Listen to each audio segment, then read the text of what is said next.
श्री बलराज कुंडू जी ने, के विधायक ने यात्रा की हो, उन्होंने भी बहुत जानकारियां लोगों से मिली होंगी, बहुत लोग मिले होंगे, उनका उनसे सामंजस्य और समन्वय हुआ हो। मैं ये समझता हूँ ये सरकार झूठ की नींव पे टिकी हुई है।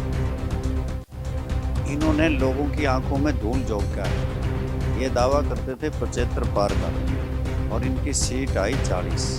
ये दोनों हाथों से शराब बेच करके लूट रहे थे और शराब घोटाला कर रहे थे, कर्जे पे कर्जा ले रहे और कर्जे लिए जाते हैं परंतु विकास किए जाते हैं। हरियाणा प्रदेश में विकास की तो कोई एक ईंट भी नहीं लगी। किस प्रकार से आज स्थिति बनाई कि रक्षक के बख्शे बाढ़ के दरिया के किनारे खुद पानी चूस गए, बिजली खंभे चाट गए, जल घर हैं तो जल नहीं, बिजली घर है तो बिजली नहीं। एक पेवे के मंत्री ने कैसे एक जूनियर कोच के साथ व्यवहार किया जो मैं आपके इस चैनल पे कह भी नहीं सकता। और आप बेरोजगारी में हरियाणा प्रदेश नंबर 1 का सूबा बने। अग्निवीर योजना शुरू कर दी जिसकी वजह से ये फौज भी ठेके पे दे दी। कभी फौजी भर्ती होते थे, उनकी पेंशन होती थी, उनको कैंटीन से सामान सस्ता मिलता था और उनको स्वास्थ्य सेवाएं भी अस्पतालों में अच्छी मिलती थी। परंतु ये तो 4 साल के बाद उनकी छुट्टी हो जाएगी। प्रधानमंत्री आवास योजना के तहत एक भी मकान उन्होंने नहीं बनाया। यहाँ पे आती हैं आशा वर्कर, उन पर लाठी बरसा देते हैं, किसान आते हैं उन पर लाठी बरसाते हैं, अगर सरपंच आते हैं उन पर लाठियाँ, ओल्ड पेंशन स्कीम बहाल कराने के लिए कर्मचारी आते हैं तो उन पर लाठियाँ गोलियाँ बरसाई जाती हैं, उनके ऊपर पानी की बौछारें फेंकी जाती हैं। इनको क्या, इनको तो नकली दादा बना लिया। नकली ईंट जाकर के वीर तेजा जी के मंदिर में दिया है। नकली इन्होंने किस प्रकार से कानून बना दिया कि नौजवानों को यहाँ पे फैक्ट्रियों में नौकरियाँ मिलेंगी। इन्होंने नकली वादा किया था कि 5100 रुपये बुढ़ापा पेंशन हो जाएगी, कट हो गई। ई टेंडरिंग को पारदर्शी, सच्ची और सुची व्यवस्था नहीं मानी। उसका मुख्य कारण ये है कि हमारे 3-3.5 साल से PWD डिपार्टमेंट को ई टेंडरिंग के माध्यम से लूटा गया। इनकी नज़र में ये खुद शाह हैं, बाकी सब चोर हैं, खुद ही चोर हैं, इसलिए सारे सरपंचों को चोर बताते हैं। हरियाणा के वरिष्ठतम नेताओं में से एक रामपाल माजरा जी भी मेरे साथ हैं। माजरा साहब, पहले तो बहुत बहुत स्वागत है आपका बिंदास हरियाणा। आपका बहुत बहुत धन्यवाद और आपको बहुत शुभकामनाएं। माजरा साहब, आपका काफ़ी लंबा राजनीतिक अनुभव है। हम फिलहाल सरकार की ही बात करेंगे। शुरुआती दौर में गठबंधन की सरकार चल रही है। यूँ देखें तो बीजेपी का ये दूसरा कार्यकाल है, लेकिन अभी जो 3 साल है वो साथ में गठबंधन के भी लोग हैं। तो जिस प्रकार के दावे विकास की किए जा रहे हैं, किस तरह से आप देखते हैं सरकार के दावों को? मैं ये समझता हूँ ये सरकार झूठ की नींव पे टिकी हुई है। इन्होंने लोगों की आंखों में धूल झोंका है। ये दावा करते थे 75 पार का और इनकी सीट आई 40। और इन्होंने फिर जो लोग इनको जमुना पार करने की बात कहते थे उस पार्टी के साथ, जेजेपी के साथ गठबंधन कर लिया। और ये गठबंधन नहीं, ये ठगबंधन है। इन्होंने इस प्रदेश को जो दावा ये करते हैं हमने विकास किया और व्यवस्था बदली, मैं ये मान के चलता हूँ सिवे लूटने के कोई काम नहीं किया। कोरोना काल आया था, ना रेमडेसिविर थी, ना ऑक्सीजन थी, ना बेड थे, ना हॉस्पिटल में कोई डॉक्टर थे। ये दोनों हाथों से शराब बेच करके लूट रहे थे और शराब घोटाला कर रहे थे, धान घोटाला कर रहे थे, रजिस्ट्री घोटाला कर रहे थे। इन लोगों ने ऐसे काल को भी नहीं बख्शा जहाँ लोग डर के माहौल में थे। और किस प्रकार से आपके सामने ही तो है। ये कहते हैं कि हमने व्यवस्था बदल दी। 2 करोड़ 86 लाख करोड़ का कर्जा हरियाणा प्रदेश के लोगों के सिर पे छोड़ दिया और कर्जे पे कर्जा ले रहे हैं और कर्जे लिए जाते हैं परंतु विकास किए जाते हैं। हरियाणा प्रदेश में विकास की तो कोई एक ईंट भी नहीं लगी कि आप देखोगे किस प्रकार से आज स्थिति बनाई कि रक्षक ही भक्षक बन गए हैं, बाढ़ खेत को खाती। दरिया के किनारे खुद पानी चूस गए, बिजली खंभे चाट गए, जल घर हैं तो जल नहीं, बिजली घर है तो बिजली नहीं। एक एक मुद्दे पे कैसे आपको बताऊं कि जिनसे ये देश प्रदेश और समाज ये आशा करता है कि वो हमारा कोई मान रखेंगे, इज्जत रखेंगे। एक पेवे के मंत्री ने कैसे एक जूनियर कोच के साथ व्यवहार किया, जो मैं आपके इस चैनल पे कह भी नहीं सकता। अब बाढ़ खेत को मैं इसलिए कहता हूँ खा रही है कि हर विधायक, हर आपके मंत्री कमीशन खोरी में और केवल पैसा कमाने में लगे हुए हैं, जेबें भरने में लगे हुए हैं। और इसी प्रकार से कि किसानों को कितना तंग किया, कि सबसे ज़्यादा तो अहम रोल किसानों का होता किसी प्रगति में।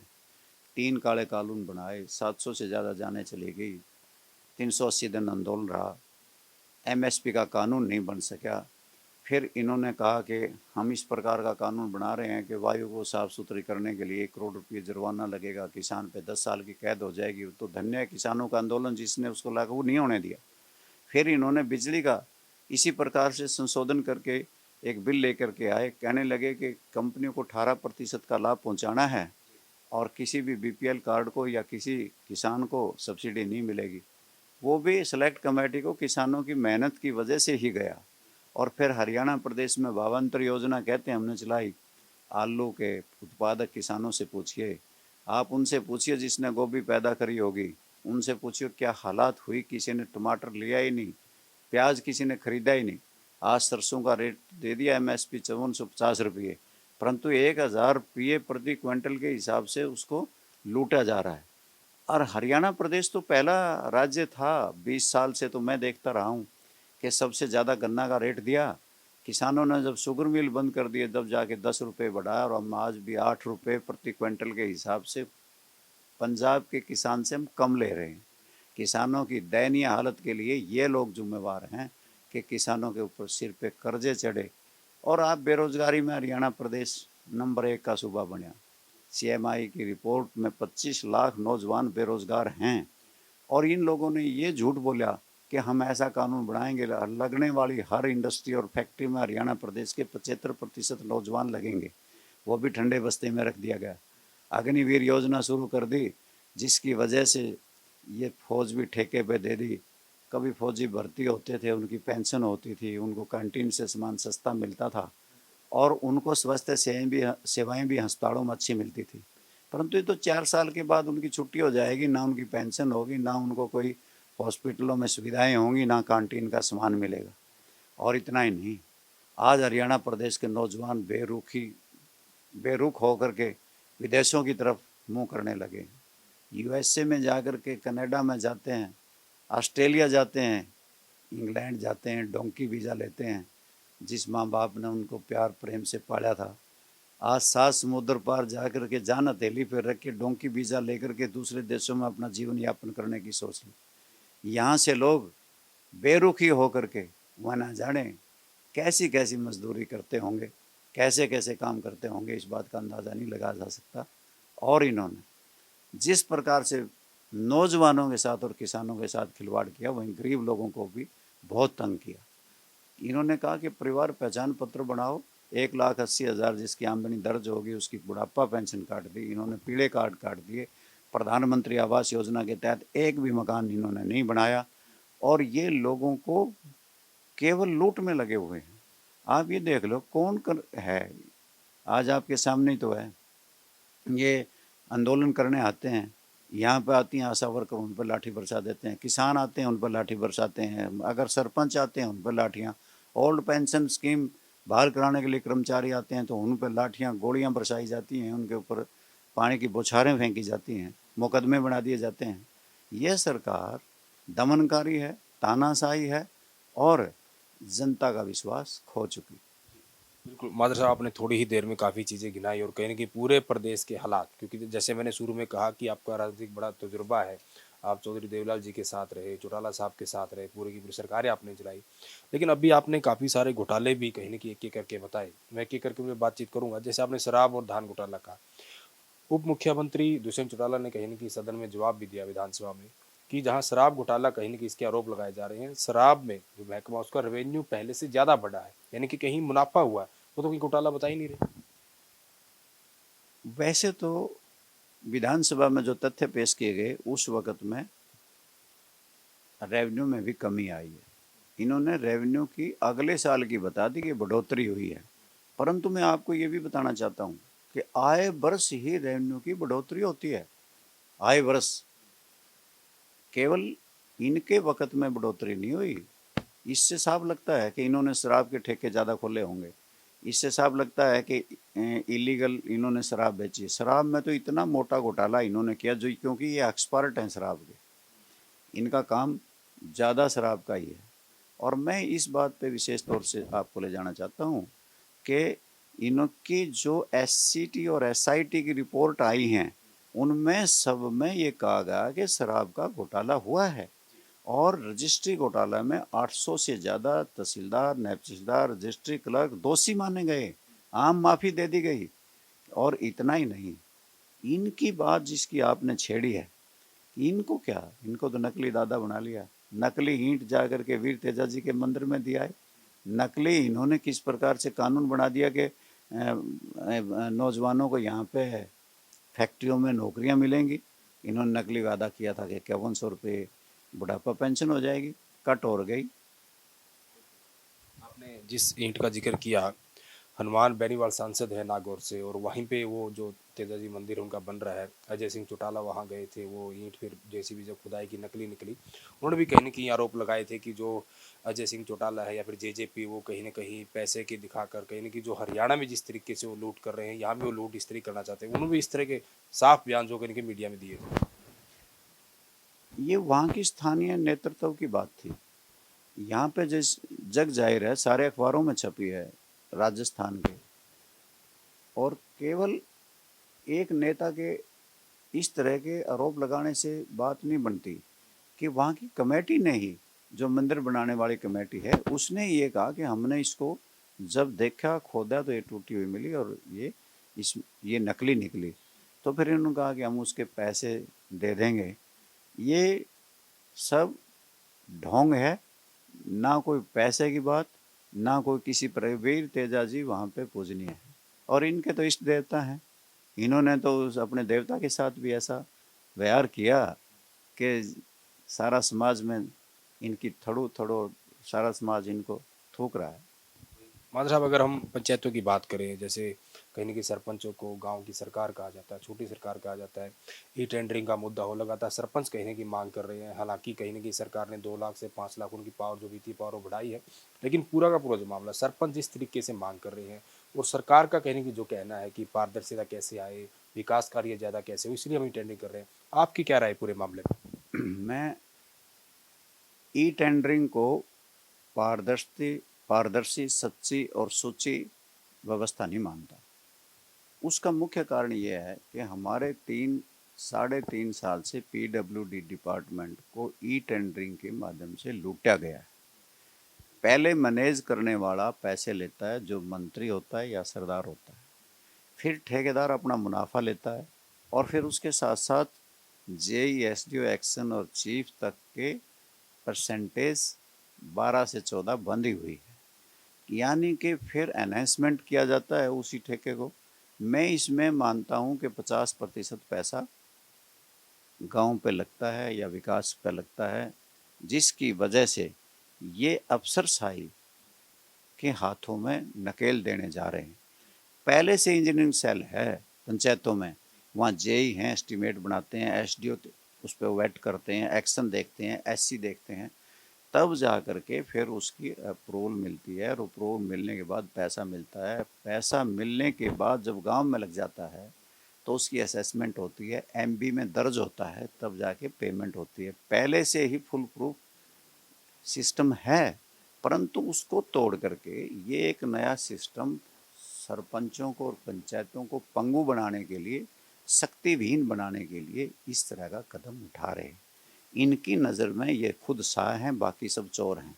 परंतु मैं ये मानता हूँ, जैसा आदमी होगा वैसी सोच रखा है। ये खुद ही चोर हैं, इसलिए सारे सरपंचों को चोर बताते हैं। कभी कहते हैं ये चले हुए कारतूस हैं, कभी उनके ऊपर तरह तरह के बयान दे करके उन्हें उकसाया गया है। और सरकार को देने आए मेमोरेंडम, वो मांग पत्र देने आए थे, उनका मांग पत्र लेना चाहिए था, उस पर विचार करना चाहिए था, उनके साथ वार्तालाप करनी चाहिए थी, संवाद करना चाहिए था, उन पर लाठियाँ नहीं बरसानी चाहिए थी, उन पर मुकदमे 4000 रुपये नहीं बनाने चाहिए थे, जो प्रजातंत्र का हनन है।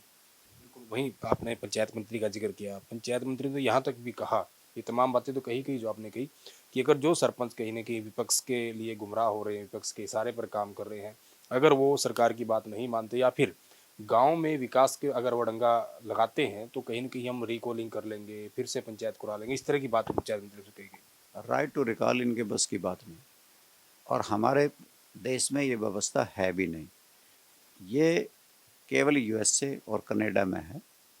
अगर राइट टू रिकॉल लागू ही करना है तो ये पहले एमपी और एमएलओ पे लागू करें। अगर इनके एमएलएज और एमपी पे आज लोगों का मैंडेट लिया जाए, जनादेश लिया जाए, इनकी तो सारी की सारी सरकार के कोई वोट देगा ही नहीं, और ये सारी को बुला लेंगे लोग वापस। और ये सरपंचों पे डराने और धमकाने के लिए ही बयान दिए गए हैं कि राइट टू रिकॉल लागू कर देंगे, तुम्हें सरपंच नहीं रहने देंगे, पंचों को ताकत दे देंगे और तुम्हें हटा देंगे।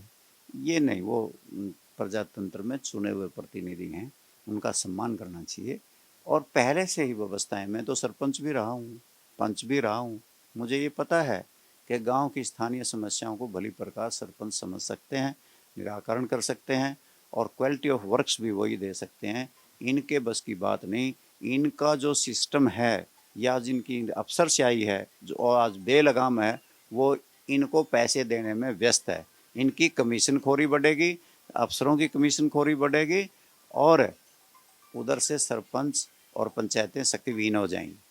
मादर साहब, हम बात कर लेते हैं आपके हल्के की, कलैत की बात करें, आपके ज़िले की बात करें कैथल की, क्योंकि कहीं ना कहीं सरकार जिस तरीके के दावे कर रही है, और हम कलैत की बात करें तो वहाँ से जो मौजूदा विधायक है वो सरकारी मंत्री भी हैं, कितना विकास, किस तरीके की चीज़, आप कितना बदलाव कलैत में आप देख पा रहे हैं? कलैत में कुछ बदला नहीं। कलैत में आज से 3 वर्ष पहले कॉलेज की अनाउंसमेंट हुई थी, लड़कियों का कॉलेज बनाया जाएगा, आज तक तो एक ईंट भी नहीं लगी।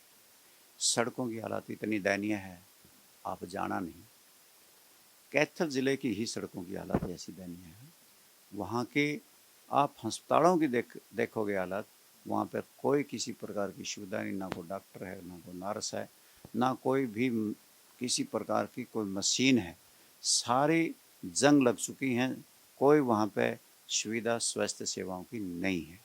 आज स्कूलों में मास्टर नहीं, अस्पतालों में डॉक्टर नहीं, वहाँ पे किसी प्रकार की कोई भी सुविधा किसी प्रकार की किसी भी फील्ड की नहीं है। वो तो सत्ता के नशे में चूर हैं।